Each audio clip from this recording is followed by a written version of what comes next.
responsibility, whether we're responsible for our actions or whether it's just happening to us. And if it's life happens to us, then we kind of not responsible. No, you are responsible. You are responsible to let it happen through you. Right. Your only responsibility is towards the truth. That is your first and only responsibility. You let it happen. You are greatly responsible. Who says you are not responsible?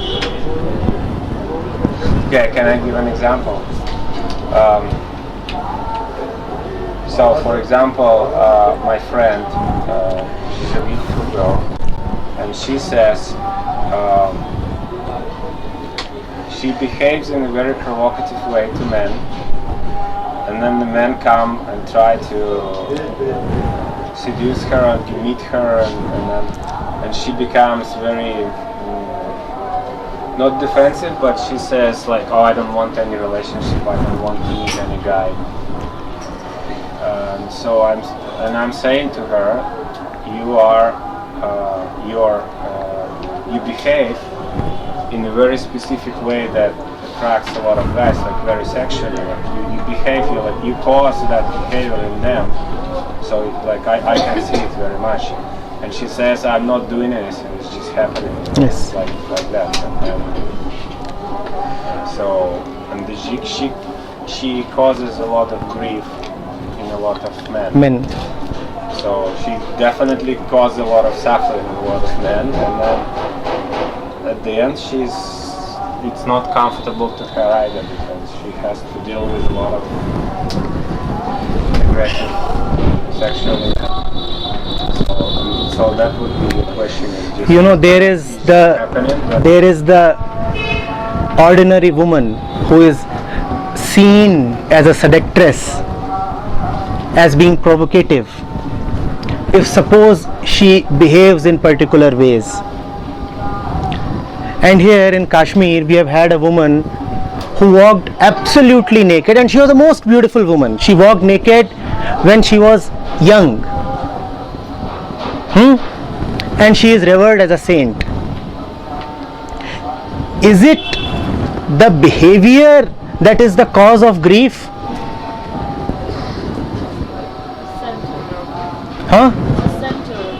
It's the center from where it comes. One could be walking totally naked on the streets and yet be arousing only the element of divine in the heart of those who look at you. So it is not as if the act is spontaneous and not deliberate. Kindly remember that when the action is not happening by you, then you would also never suffer the fruits of the action. And if you are suffering the fruits of the action, rest assured that you were the doer. So she says in that case, I'm not doing anything, it just all happens. She is just not aware of what is actually happening. Yes. I have no objections to anybody walking even naked. But if as a result of walking naked, you find that you are suffering, then it only means that you were the doer of the nakedness. And what if other people are suffering, like all the men around? You don't have to be worrying about that. Your concern is not that the other people are suffering. Your concern is that the other suffering people can do something to you. So you are concerned about yourself. We do so much that causes suffering to the world, but as long as the suffering world doesn't retaliate, we are okay with it. You must think on this. You must pay attention to this. Is it the grief of the other men that bothers you, or is it the presumed action of those grieving men that bothers you? You don't have to think about others. Pay attention only to your own suffering. I am repeating. If I am suffering as a result of my acts, it is a proof that I was the doer of the act. Only when you are the doer do you receive the fruits of what has been done. Only when you are the actor do you receive the fruits of the action. So if you are receiving fruits, it proves you did it. Now don't say that no, it was just in the flow. I didn't do it, it happened through me. Nonsense. You did it.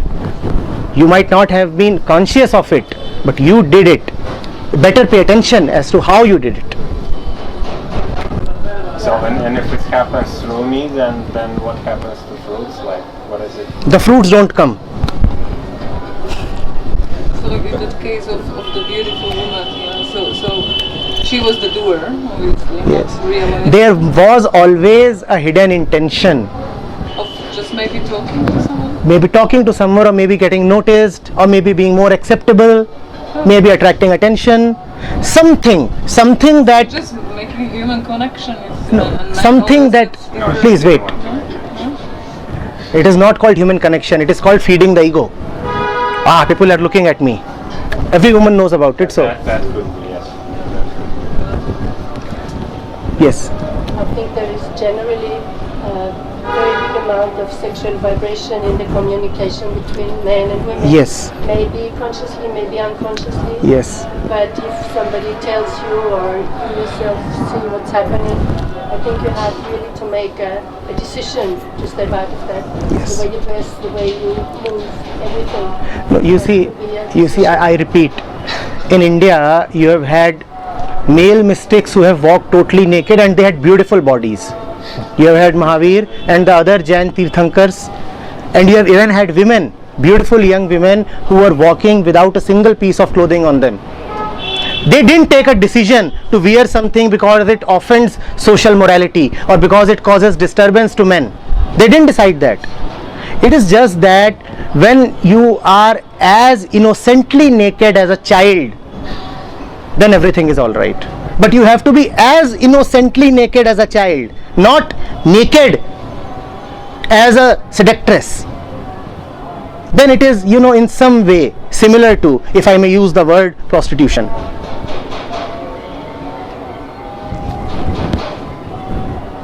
How do we deal with sex then? Is it strictly a reproductive function, or? You don't have to deal with sex. Let the body deal with sex. If you deal with sex, then you will only enter into pornography. When man deals with sex, what does he do? He does a lot of things. You have nothing to do with sex. It is the body, its hormones, its desires, its actions, its urge to reproduce that has to do something with sex. Let the body take care of sex. Why are you worried? Now you cannot figure this out. You cannot put this in an image. You are trying to think, so what does that mean? When a woman comes in front of me, what am I to do? You have to do nothing. Things will happen, and when they happen, don't block them. The body knows, the mind knows. Why don't you trust them? Have faith.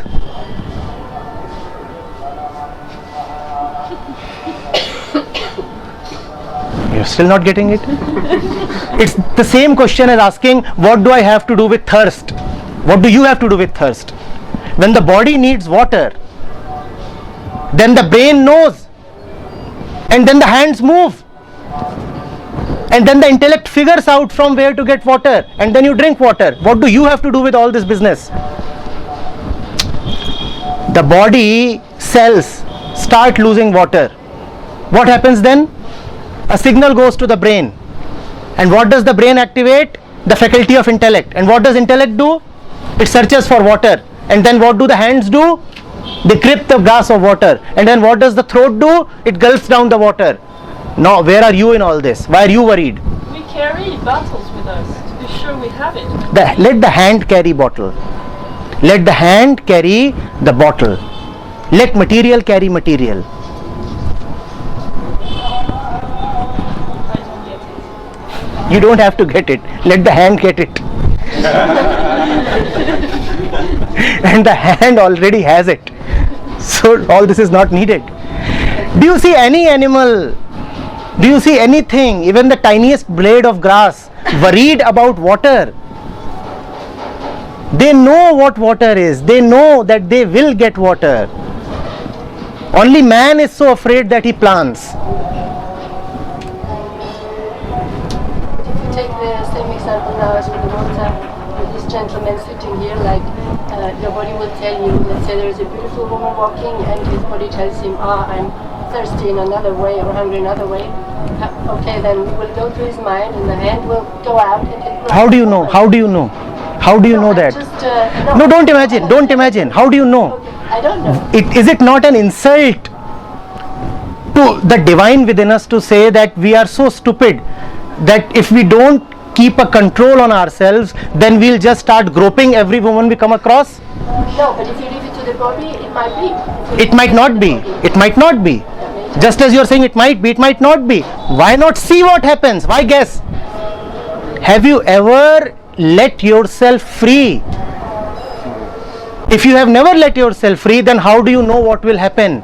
But it does happen. So in those cases, what's happening there? In which cases? Have you, is it happening in your case? No. If it is not happening in your case, let it be, first of all. Let it happen. It's actually the other way around. When you start controlling things, then you become that who... Obviously, when you start controlling yourself, then sex gets suppressed and then there is rape. The ones who have preached all this sexual morality, they are the ones who are causing so much of rape. In animals, there is hardly any rape. Only because you say that I will decide when to approach a woman, whether or not to touch her, according to a particular code of conduct and morality, then what you get is distorted sexual relationships. Then even a hello or a goodbye is steeped in sexuality. Have you seen that? You go to a shop to purchase a toothpaste and you are asking for a toothpaste and the shopkeeper is offering you all his manliness. You said toothpaste. He is prepared to put his manliness in your hand. Now this is a result of all the suppression that happens. And you have a lot of it in India. I'm concerned if even non-Indians are advocating it.